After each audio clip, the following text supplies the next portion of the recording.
Hi, a very good evening to you. This is Darren Chow from EnglishTuition.org. In today's video, I want to talk about the importance of building up a strong foundation. Okay, when students come to me, usually their foundation is really weak, and parents are really surprised because sometimes there are no signs or warnings, right, that the students are in trouble because they see them pass the exams or clear the exams from primary 1, primary 2, primary 3, and primary 4, right up to primary 4, because exams and tests from primary 1 to 4 are considered to be relatively easy. There are a lot of fill in the blanks, a lot of support are given in the questions to help them, grasp the basics of the language.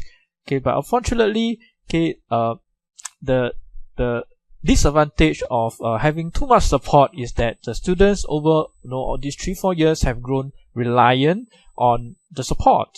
So when the support is suddenly removed, all right, from primary 5 onwards, and teachers are kind of in the position where they are forced to change the difficulty level because primary 5, eventually they will move on to primary 6. So primary 5 is the right time. Okay, if not primary 5, then when?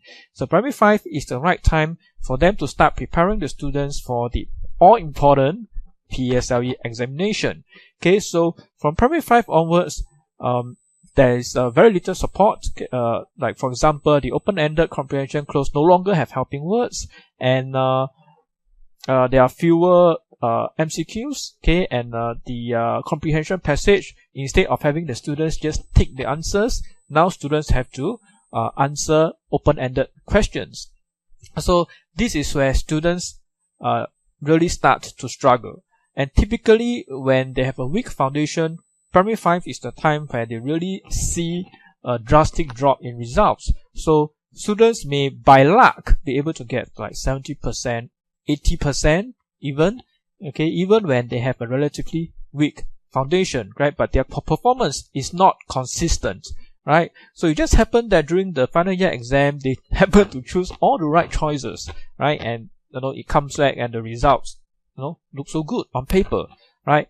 But when primary 5 comes, they are faced with the real challenges. They're supposed to answer more open-ended questions, and that's when all the problems will start to surface at one go.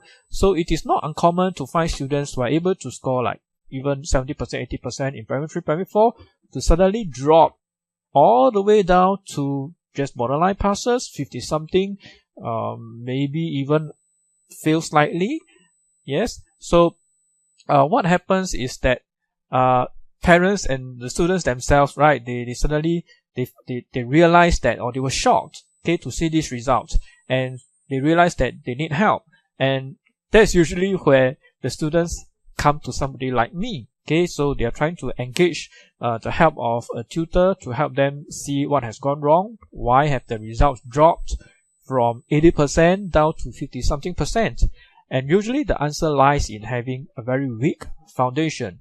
Which is why when new students come to me, even for older students who may be already in secondary school, I spend quite a fair bit of time during the initial months to work on their foundation.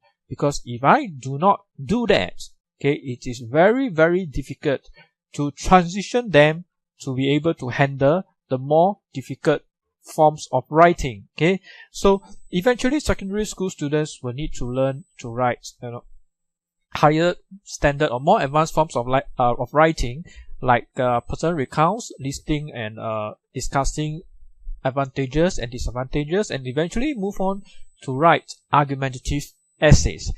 And argumentative essays can be challenging for some students, especially those with very weak language, because their language does not allow them to support the ideas that they are trying to express.